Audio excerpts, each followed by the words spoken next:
Vous aimez les histoires qui vous tiennent en haleine jusqu'au bout, celles où la réalité dépasse la fiction ? Eh bien, vous êtes au bon endroit.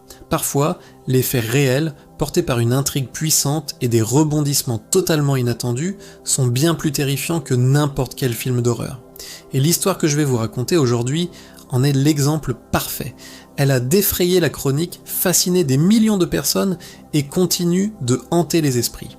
Préparez-vous à plonger dans l'une des affaires les plus mystérieuses de notre époque, la disparition d'Elisa Lam. Nous sommes en 2013. Elisa Lam, une jeune étudiante canadienne pleine de vie, décide de s'offrir un voyage en solo sur la côte ouest des États-Unis. Son périple la mène à Los Angeles, la cité des anges. Pour son séjour, elle choisit un hôtel du centre-ville au nom tristement célèbre, le Cecil Hotel. Dès le départ, ce choix semble annoncer la couleur. Le Cecil n'est pas un hôtel comme les autres.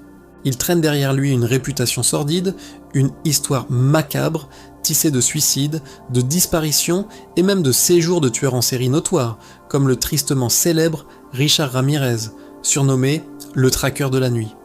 C'est dans ce décor, pour le moins inquiétant, qu'Elisa pose ses valises, sans se douter qu'elle y sera vue pour la toute dernière fois. Elisa est une jeune femme connectée. Elle est en contact permanent avec sa famille au Canada, leur donnant des nouvelles chaque jour. Mais soudain, le 31 janvier 2013, silence radio. Plus aucun message, plus aucun appel, le contact est rompu. Inquiets, ses parents signalent immédiatement sa disparition. La police de Los Angeles lance alors une enquête. Les premiers jours, les recherches ne donnent rien. L'hôtel est immense, labyrinthique. Elisa semble s'être volatilisée. C'est à ce moment-là que l'affaire va prendre une tournure complètement folle et captiver le monde entier.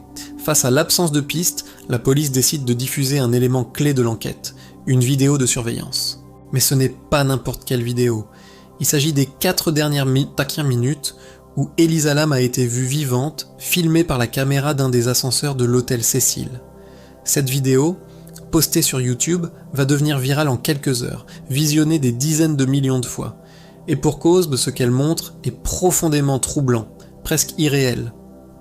La séquence commence. On voit Elisa entrer seule dans l'ascenseur. Son comportement est immédiatement étrange. Elle se penche et appuie sur une multitude de boutons, comme si elle voulait atteindre tous les étages en même temps. Mais les portes de l'ascenseur ne se ferment pas. Elles restent désespérément ouvertes. Elisa, visiblement angoissée, jette alors un regard furtif dans le couloir, puis se recroqueville dans un coin de la cabine, comme si elle se cachait de quelqu'un ou de quelque chose. Elle semble terrorisée. Quelques secondes plus tard, elle sort de l'ascenseur avec prudence. Elle regarde à gauche, à droite, puis se remet à l'intérieur. Les portes ne bougent toujours pas. Le suspense est à son comble. Que se passe-t-il dans ce couloir ? Qui ou quoi la poursuit ? Puis, son comportement devient encore plus bizarre. Elle sort à nouveau sur le palier et se met à gesticuler de manière agitée, presque désarticulée. Ses mains bougent dans tous les sens, comme si elle parlait à quelqu'un d'invisible, comme si elle était en pleine conversation avec le vide. Après ce balai déroutant, elle quitte définitivement le champ de la caméra, s'éloignant sur la gauche.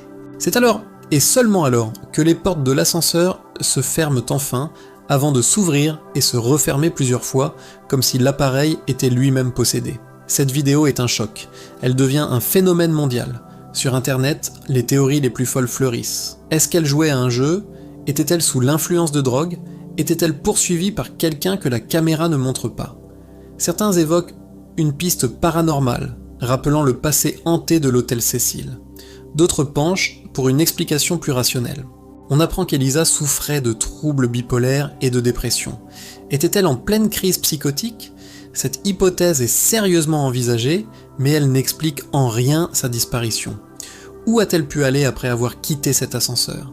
Le mystère reste entier et tient le public en haleine. Pendant des semaines, le monde entier se pose la même question. Où est passée Elisa Lam ? Les recherches s'intensifient, mais c'est une impasse totale. Les enquêteurs fouillent l'hôtel de fond en comble, sans succès. Elisa s'est littéralement évaporée.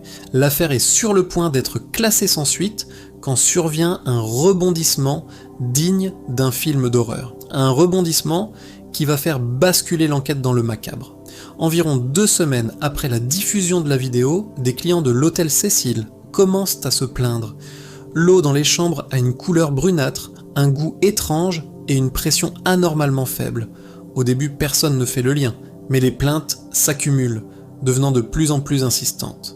La direction de l'hôtel n'a plus le choix. Un employé de maintenance est envoyé sur le toit pour vérifier les citernes d'eau qui alimentent l'établissement. Il y a 4 grandes citernes métalliques, hautes et difficiles d'accès. L'employé monte sur le toit, s'approche de l'une des citernes et remarque que le lourd couvercle est entrouvert. Intrigué, il regarde à l'intérieur. Et c'est là qu'il fait une découverte absolument horrible. Flottant à la surface de l'eau sombre se trouve le corps nu d'Elisa Lam. Cette découverte est un choc immense. Elle répond à la question « Où était Elisa ?», mais elle en soulève une centaine d'autres, encore plus troublantes. Le grand mystère de sa disparition se transforme alors en une énigme insoluble. Comment Elisa Lam, seule, a-t-elle pu se retrouver là ? Le toit de l'hôtel était une zone sécurisée, normalement fermée à clé, avec des alarmes. Comment a-t-elle pu y accéder ? Et même si elle y était parvenue, comment a-t-elle pu monter sur ces citernes, qui mesurent plus de 3 mètres de haut, sans échelle ? Comment a-t-elle pu soulever seule le couvercle en métal, qui pèse plus de 20 kg et qui est normalement très difficile à manipuler, même pour un homme costaud ? Et pourquoi se serait-elle déshabillée avant d'entrer dans l'eau ? Ses vêtements ont été retrouvés flottants à côté d'elle. Et la question la plus dérangeante de toutes, comment le couvercle a-t-il pu être refermé derrière elle ? L'autopsie est réalisée. Elle ne révèle aucune trace de drogue ou d'alcool dans son organisme, seulement ses médicaments habituels. Les médecins légistes ne trouvent aucune trace de violence, aucune blessure qui pourrait indiquer une agression. La cause officielle du décès est déclarée comme étant une noyade accidentelle, avec le trouble bipolaire d'Elisa comme facteur contributif important. La police conclut donc à un accident tragique, survenu lors d'un épisode psychotique. Selon eux, Elisa, désorientée, aurait réussi à atteindre le toit, à grimper sur la citerne et à y tomber. Mais cette conclusion est loin de satisfaire tout le monde. Elle laisse beaucoup trop de questions en suspens. La thèse de l'accident semble presque impossible au vu des obstacles physiques. Comment a-t-elle pu accomplir tout cela seule ? Et si quelqu'un l'a aidée ou l'a forcée, pourquoi n'y a-t-il aucune preuve ? L'affaire Elisa Lam est devenue un véritable cas d'école, un cold case moderne qui continue de fasciner et d'alimenter les débats, entre les coïncidences troublantes comme le fait qu'un test de dépistage de la tuberculose a été nommé Lam Elisa juste après sa mort dans le quartier de l'hôtel, et la réputation sinistre du Cecil Hotel, beaucoup refusent de croire à la version officielle. Était-ce un accident tragique et improbable ? Un crime parfaitement dissimulé ? Ou quelque chose de plus sombre, lié à l'histoire hantée de cet hôtel ? Aujourd'hui encore, le mystère reste entier. La vidéo de l'ascenseur continue de glacer le sang et le destin tragique d'Elisa Lam nous rappelle que parfois, la réalité peut être bien plus étrange et terrifiante que n'importe quelle fiction. Voilà pour cette histoire incroyable. Qu'en pensez-vous ? Accident, crime ou paranormal ? Dites-moi votre théorie dans les commentaires, ça m'intéresse vraiment d'avoir votre avis. Si vous avez aimé cette vidéo et que vous voulez découvrir d'autres histoires réelles qui dépassent l'imagination, n'oubliez pas de liker et de vous abonner à la chaîne pour ne rien manquer. Merci d'avoir regardé et à très bientôt pour une nouvelle énigme